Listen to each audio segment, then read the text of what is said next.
اللہ تعالیٰ نے چنانچہ اللہ رب العزت کا فرمان ہے ام یحسدون الناس علی ما آتاہم اللہ من فضل، کیا وہ دوسرے لوگ پر اس لیے حسد رکھتے ہیں کہ اللہ تعالیٰ نے انہیں کچھ دے رکھا ہے۔ اللہ کے نبی صلی اللہ علیہ وسلم نے فرمایا لا تحاسدوا، تم ایک دوسرے سے حسد نہ کرو۔ اسی لیے رسول اکرم صلی اللہ علیہ وسلم نے اسے بہت ہی خطرناک بیماری قرار دیا ہے، جس کی وجہ سے حاسد اپنے دین سے ہٹ ہو بیٹھتا ہے۔ آخر میں اللہ تعالیٰ سے دعا ہے کہ حسد جیسی مختلف بیماری سے بچنے کی توفیق عطا فرمائے، آمین۔ وما علینا الا البلاغ۔ السلام علیکم ورحمۃ اللہ وبرکاتہ۔ السلام علیکم ورحمۃ اللہ وبرکاتہ۔ وعلیکم السلام ورحمۃ اللہ وبرکاتہ۔ الحمدللہ رب العالمین والصلاة والسلام علی رسول اللہ کریم، اما بعد۔ محترم سامعین و سامعات، آج کے اس پروگرام میں میری تقریر کا موضوع ہے شرک ایک بھیانک جرم۔ محترم سامعین، سب سے پہلے ہم یہ جاننے کی کوشش کریں گے شرک کسے کہتے ہیں۔ شرک کا مفہوم یہ ہے کہ اللہ تعالیٰ کے علاوہ کسی اور کو خالق و مالک یا رازق، عبادت میں سے کوئی عبادت غیر اللہ کے لیے بجانا۔ محترم سامعین، شرک اللہ کے نزدیک ایک بھیانک جرم ہے، جیسے کہ قرآن و حدیث میں اس لیے بار بار منع کیا گیا ہے اور اس کی مختلف انداز اس کی تردید کی گئی ہے۔ شرک ایک بھیانک جرم ہے، جیسے کہ اللہ تعالیٰ کا فرمان ہے ان الشرک لظلم عظیم، یقیناً شرک بہت بڑا جرم ہے اور اسے حرام قرار دیا گیا ہے۔ اللہ تعالیٰ کا فرمان ہے وَهُوَ اللَّهُ وَلَا تُشْرِكُوا بِهِ شَيْئًا، اور صرف اللہ تعالیٰ کی عبادت کرو، اس کے ساتھ کسی اور کو شریک نہ بناؤ۔ شرک اللہ کے نزدیک ایک بہت بڑا جرم ہے۔ قرآن و حدیث میں اس لیے بار بار منع کیا گیا اور اس کی مختلف انداز اس کی تردید کی گئی ہے۔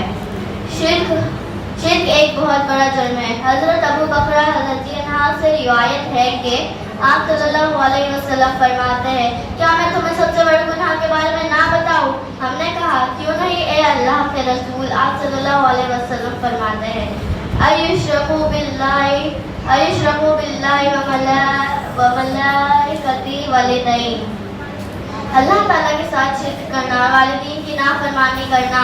محترم سامعین، یہ بہت بڑا جرم ہے۔ اللہ تعالیٰ کے ساتھ اللہ تعالیٰ فرماتے ہیں جو شخص اللہ کے ساتھ شرک کرتا ہے وہ ناقابل معافی جرم ہے۔ جو شرک سے سچی توبہ نہ کرے اور وہ شخص شرک کرتے کرتے ہی اس کی موت آ جائے تو وہ اللہ تعالیٰ فرماتے ہیں وہ ہمیشہ کے لیے جہنم میں رہے گا۔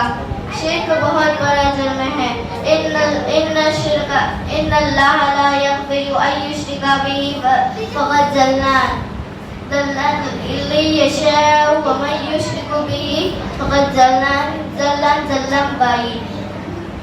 محترم سامعین، بے شک اللہ تعالیٰ اپنے ساتھ شرک کی جانے کو کبھی معاف نہیں کرتا اور اپنے ساتھ شرک کی جانے کو کبھی معاف نہیں کرتا، اور وہ تیغ گناہوں کو جس لیے چاہتا ہے معاف کر دیتا ہے، اور جو شخص اللہ کے ساتھ شرک بناتا ہے وہ دور کی گمراہی میں چلا جاتا ہے۔ جسے اللہ تعالیٰ چاہتا ہے اسے معاف کر دیتے ہیں۔ شرک سارے نیک عمل ضائع کر دیتا ہے۔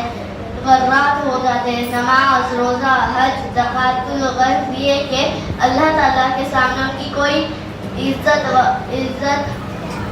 اور وہ قیمت نہیں ہوتی۔ آخرت میں میری دعا ہے کہ اللہ تعالیٰ سے کہ وہ ہم سب کو شرک کرنے سے بچائے، توفیق عطا فرمائے، آمین۔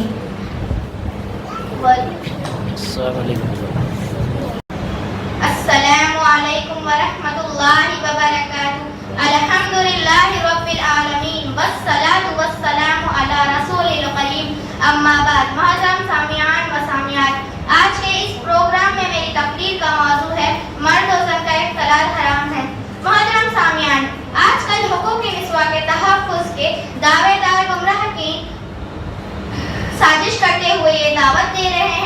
عورتوں کو مردوں کے شانہ بشانہ چلنا چاہیے اور کسی بھی میدان میں مردوں سے پیچھے نہیں رہنا چاہیے. حالانکہ یہ دعوت عورتوں کو بربادی کی طرف دھکیلنے کے برابر ہے، کیونکہ اس کے پیچھے دعوت داروں کا مقصد عورتوں کی ترقی نہیں بلکہ ان کا اصل مقصد یہ ہے مردوں کے لیے عورتوں کو شکار کرنا آسان ہو جائے اور جو شخص جب چاہے جہاں چاہے جیسے چاہے اپنے دامی فریب میں گرفتار کر کے اس کی عزت کو تار تار کر دے، جیسے کہ بسط افسوس آج کل ہو رہا ہے. ہمارے بہنوں کو یہ یاد رکھنا چاہیے کہ آپ صلی اللہ علیہ وسلم نے مردوں کے لیے عورتوں کو سب سے خطرناک فتنہ قرار دیا ہے اور آپ صلی اللہ علیہ وسلم نے فرمایا جب کوئی مرد کسی اجنبی عورت کے ساتھ خلوت میں ہوتا ہے تو ان کے ساتھ تیسرا شیطان بھی ہوتا ہے. یہی وجہ ہے کہ عورت اور مرد دونوں کا اختلاط عورت اور مرد دونوں کے لیے باعث فتنہ ہے اور ان سے دونوں کا دین و ایمان خطرے میں پڑ جاتا ہے. یہی وجہ ہے کہ اللہ تعالیٰ نے اور آپ صلی اللہ علیہ وسلم نے ایسے تمام دروازوں کو بند کر دیا ہے جو مرد و زن کی اختلاط کی طرف لے جاتے ہیں. لہذا مسلمان خواتین کو یہ یاد اور قرآن و حدیث کے واضح دلائل کے سامنے اپنے آپ کو جھکا دینا چاہیے. آخر میں اللہ تعالیٰ سے دعا ہے کہ تمام خواتین مسلمان خواتین کو شیطان کے نقش قدم پر چلنے سے بچائے. آمین یا رب العالمین وما علینا الا البلاغ. السلام علیکم ورحمۃ اللہ وبرکاتہ. الحمد لله رب العالمين والصلاة والسلام على رسوله الكريم اما بعد. محترم سامعین و سامعات، آج کے اس پروگرام میں میری تقریر کا موضوع ہے نماز فجر کی اہمیت و فضیلت. محترم سامعین، اسلام میں نماز کا بہت بڑا مقام ہے. توحید کے بعد سب سے پہلا فریضہ نماز ہے اور اسی نماز کے تعلق سے قیامت کے دن سوال ہوگا. جس کی نماز درست تھی وہ تو کامیاب ہو جائے گا، جنت کا مستحق بن جائے گا، مگر جس کی نماز میں کوتاہی اور خرابی نکلی وہ بندہ ناکام ہو جائے گا اور اس کا ٹھکانہ جہنم ہے. گویا ہماری کامیابی کا راز محفوظ نماز قائم کرنے پر ہے. محترم سامعین، یوں تو تمام نماز ہم پر واجب ہے مگر 5 وقتہ نمازوں میں نماز فجر کا مقام و مرتبہ بہت بلند ہے. محترم سامعین، نماز فجر کی ادائیگی پر آپ صلی اللہ علیہ وسلم نے جنت کی بشارت فرمائی ہے. آپ صلی اللہ علیہ وسلم نے فرمایا من صلی البردین دخل الجنہ، جس نے ٹھنڈے وقت کی 2 نمازیں پڑھی یعنی فجر اور عصر تو وہ جنت میں داخل ہو جائے گا. دوسری حدیث میں آپ صلی اللہ علیہ وسلم نے فرمایا لن یلج النار احد صلی قبل طلوع الشمس وقبل غروبها، یعنی وہ بندہ کبھی جہنم میں داخل نہیں ہوگا جس نے طلوع آفتاب اور غروب آفتاب سے پہلے کی 2 نمازیں پڑھی یعنی فجر اور عصر. اور جو شخص فجر کی نماز پڑھتا ہے وہ اللہ کی حفاظت میں رہتا ہے. اللہ کے نبی صلی اللہ علیہ وسلم نے فرمایا من صلی الصبح فهو فی ذمۃ اللہ، یعنی جو شخص فجر کی نماز پڑھتا ہے وہ اللہ کی حفاظت میں رہتا ہے. محترم سامعین، نماز فجر کی ادائیگی میں سستی کرنا منافق کی نشانی ہے. اللہ کے نبی صلی اللہ علیہ وسلم نے فرمایا ان اثقل صلاۃ علی المنافقین صلاۃ العشاء و صلاۃ الفجر ولو يعلمون ما فيهما اتوهما ولو حبوا، یعنی منافق پر سب سے زیادہ بھاری نماز عشاء اور نماز فجر کی ہوتی ہے. نماز عشاء اور نماز فجر کی ہوتی ہے، یعنی منافق پر سب سے زیادہ بھاری نماز عشاء اور نماز فجر کی ہوتی ہے. حالانکہ اگر انہیں معلوم ہو جائے کہ ان دونوں نمازوں میں کتنا اجر و ثواب ہے تو وہ ضرور رہیں گے، اگرچہ انہیں گھٹنوں کے بل چل کر آنا پڑے.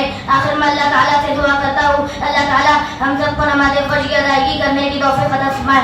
آمین وما علینا الا البلاغ. السلام علیکم ورحمۃ اللہ وبرکاتہ.